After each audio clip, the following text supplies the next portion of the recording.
name is Jay Sugarman, and I want to welcome you to Museum Open House.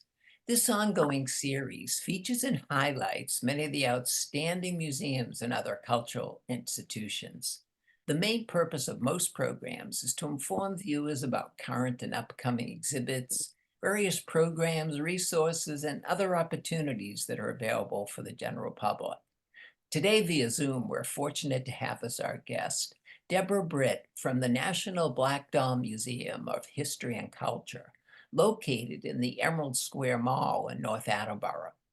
Debra was the founder, and she now serves as its executive director. During the program, we're learning about the history and current mission of the museum and find out about the wide range of exhibits, programs, events, and other opportunities that are available for visitors today. Let's start by meeting Debra and then finding out all about the National Black Doll Museum of History and Culture.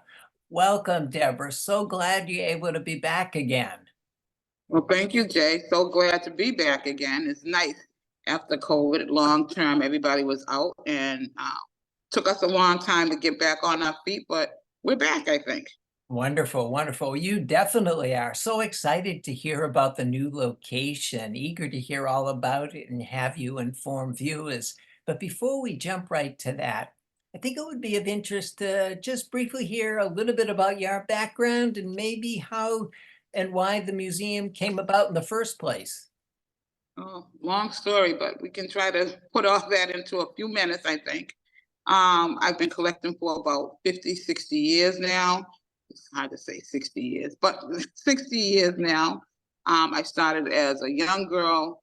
I fell in love with a Jameau, which is a French doll, and she was beautiful. She had blonde hair and she had big blue eyes.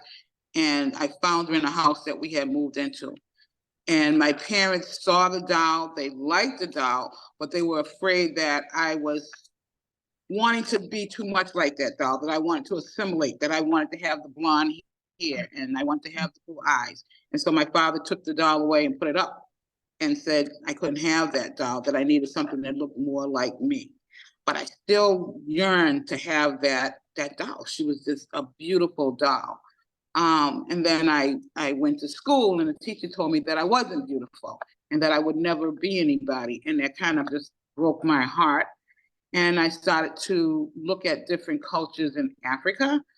And when I did that, I started to see an interest was growing, trying to find something that looked like me, because my parents were saying I didn't look like that doll. And the teacher was saying I didn't look like anything. And so in between, I had to find something for me. And I started to collect Black dolls.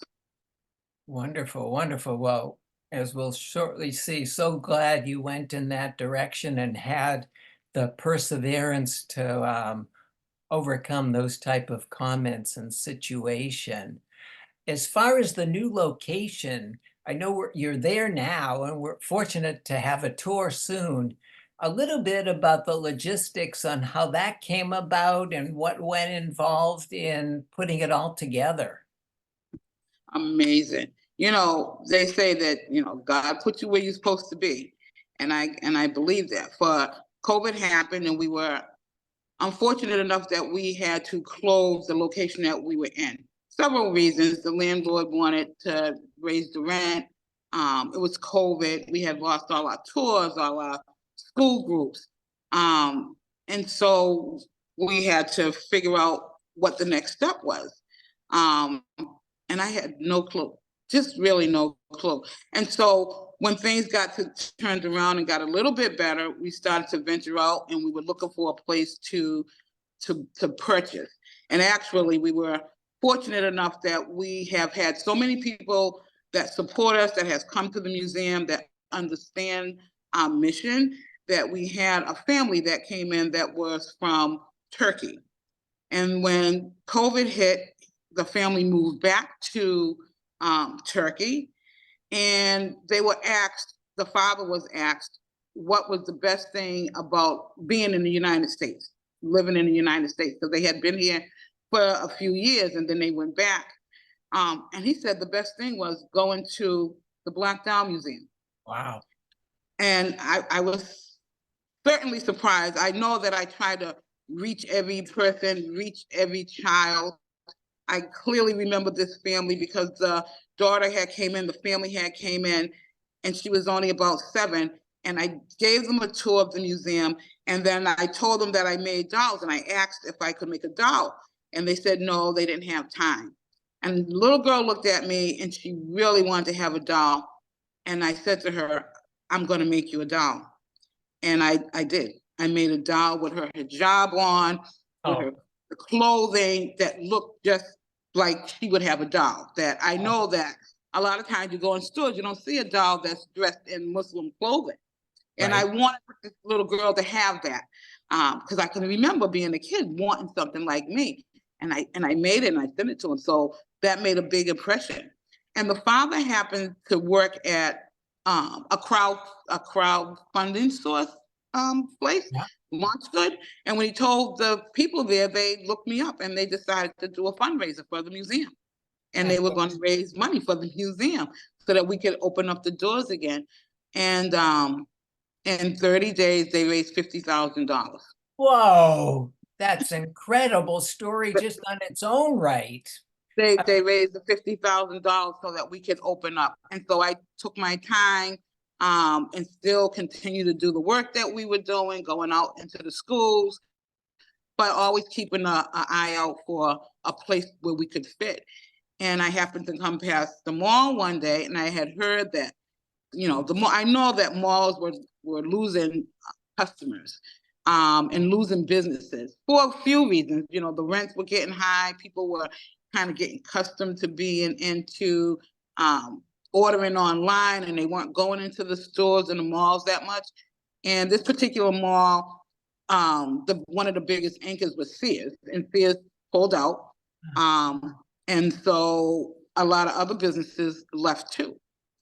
And I thought that this was an opportunity for the mall to reinvent themselves. I believe that all the malls should look at nonprofits to go in and to be places where people can have daycare centers and people can go in and have the local barber shop or something that goes in, and that maybe even a church could go into the mall.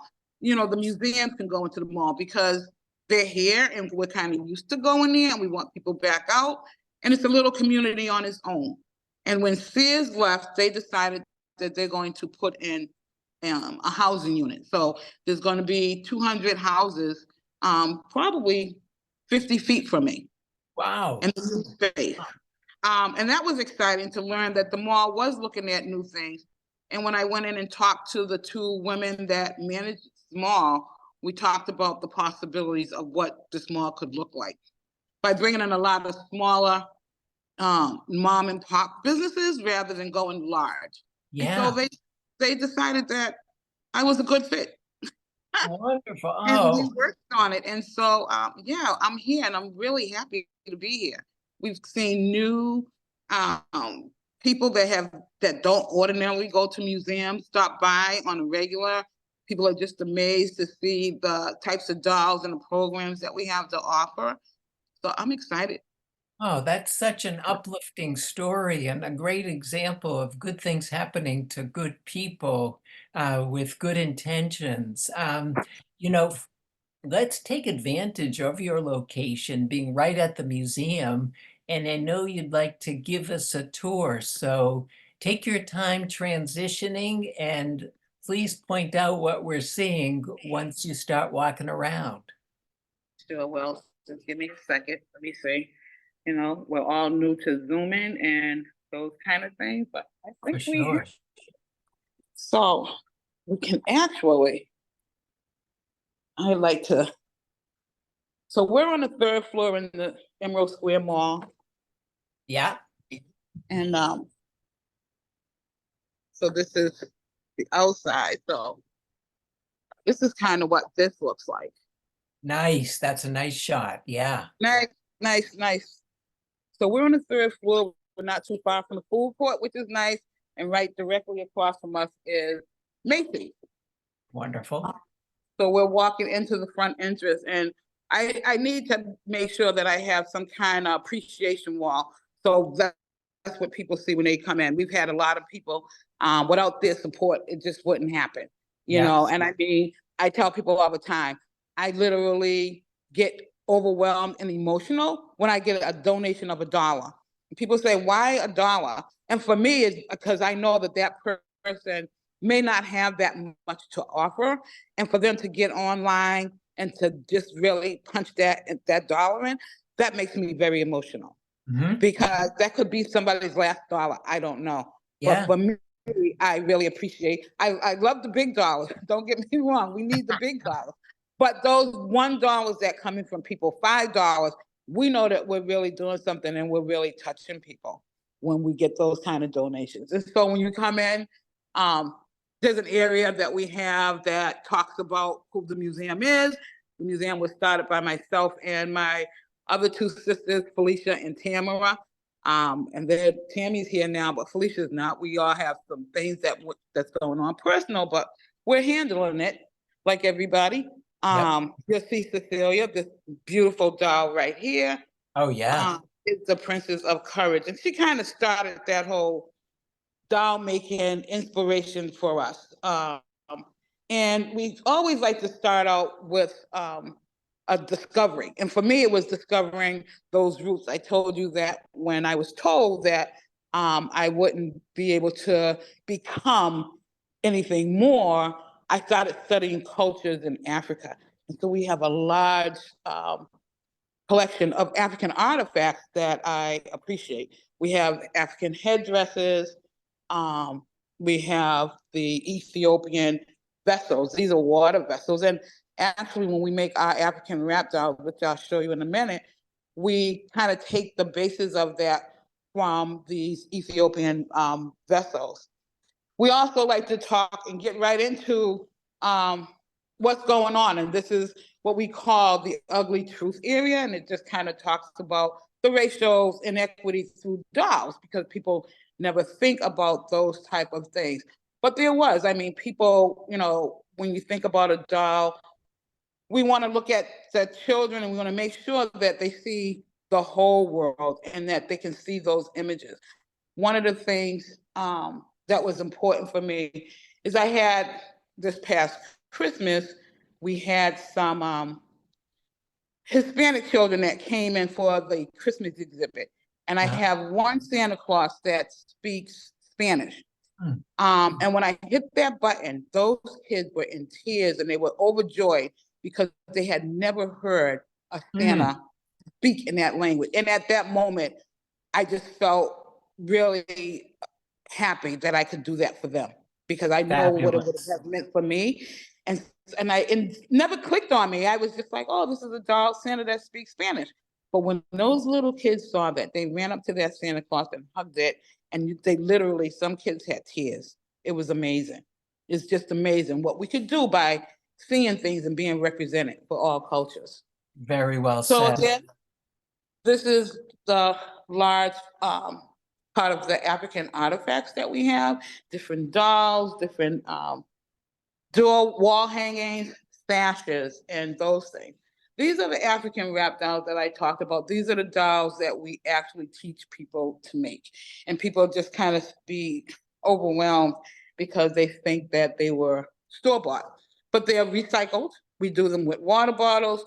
We teach you to put your fears and worries in the inside, your hopes and dreams on the outside, and just learn to let things go, because things can get overwhelming and we need a place to deposit that. So we deposit those in those African wrap dolls, which is a tradition that my grandmother had passed down to me as a kid. We have a Dogon dancer, which is from Mali, which represents Mali, West Africa, the Dogon people. They stand 7 feet tall. They do all their dances on stilts. And this was done by a local artist in Somerville named Laurel Stroman. Wonderful. So you get to see quite a bit. We have an antique loom here with this piece right here. So people will come in and be able to look at lots of different kind of things. We have QR codes available for people because we're still, you know, we're pretty small. But we have QR codes that people can come in and either listen audio or visual to talk about the different types of dolls. These dolls here are daddy long leg dolls. So there's a series of them. Try not to put out too much, and we try not to overwhelm you with a lot. But when you walk into this next gallery, you see it's quite big. We had 5,000 square feet. When we were in the other building, 2,000 square feet probably was storage, 3,000 square feet was what we actually used. In this building, we have 9,000 square feet Whoa, of showroom, fabulous. which is fabulous. So we have a Native American collection of dolls here, dolls from different tribes and reservations, from Canada out to Arizona. My sister has visited those places and she's bought dolls back. We did a timeline in this room. So these dolls here from the 1800s to 1870 to 1930s. And then we move along and we go from the 40s, the 50s, the 60s, you know, to talk about the different dolls. And even these two dolls right here are Twinkie. Those are the dolls that were used in the study with the clock. Dr. Mamie and Dr. Mamie, Kenneth and Mamie Clock, when they did the doll studies. Those are the types of dolls that they use. These are the farm kid dolls here. Maynard Arnott farm kid dolls. And these are from the 70s. Now we get into the 80s with the F&B dolls, different dolls from the islands, the cotton picker, and certain different dolls from different doll artists. Again, this space is large. I forgot.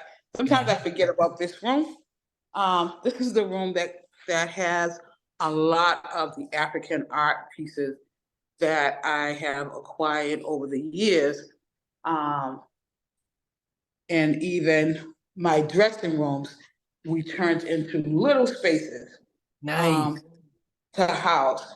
You know, instead of having doors up, I had the doors drop down so that I can put particular pieces in based on what I want to showcase at a certain time. We still have paper dolls that are here, and our paper dolls go from 1885 up to the present. These are stand-up dolls that we create. My sister and I have created hundreds of these dolls. We used them in the beginning before we started doing sculpting. We would use these dolls to actually teach history because each doll has a person and then it has their life story. It's a good way to get kids involved in wanting to know about history. And a lot of kids want to do that that way. We have cloth dolls, again, from the 1800s up to the present, dolls that have been commissioned and sent to us. This particular doll is of an artist in Boston named Robbie McCauley, who passed away during COVID. And she was commissioned by a donor wanted to do something for the museum, and she asked if we could have a doll made, and we did, and she paid the artist, but then she made a donation to the museum so that we could make sure that the doll is cared for, which was really nice. Wonderful. So that can happen.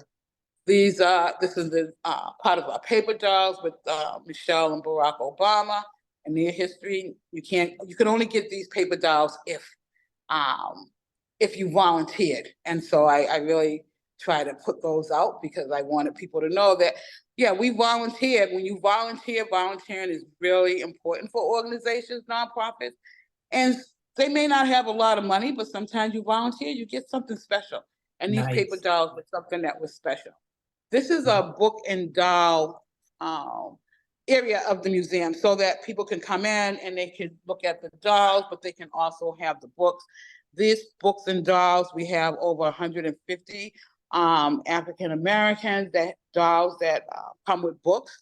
And we were able to put this together from a donation from the New England Revolution. So they had been following me for a while during COVID and asked what they could do. And then they decided that they just wanted to give us a donation. And I wanted to make sure that kids in school could be able to still, even though COVID had shut us out, that we could send something into the schools. And so the book and doll exhibit was important. And so they funded that so that I could send this books and dolls into any school system. If a teacher called and said, can they get that?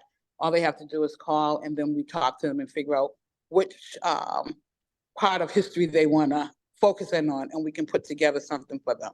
So I'm appreciative for the New England Revolution. Wonderful, wonderful.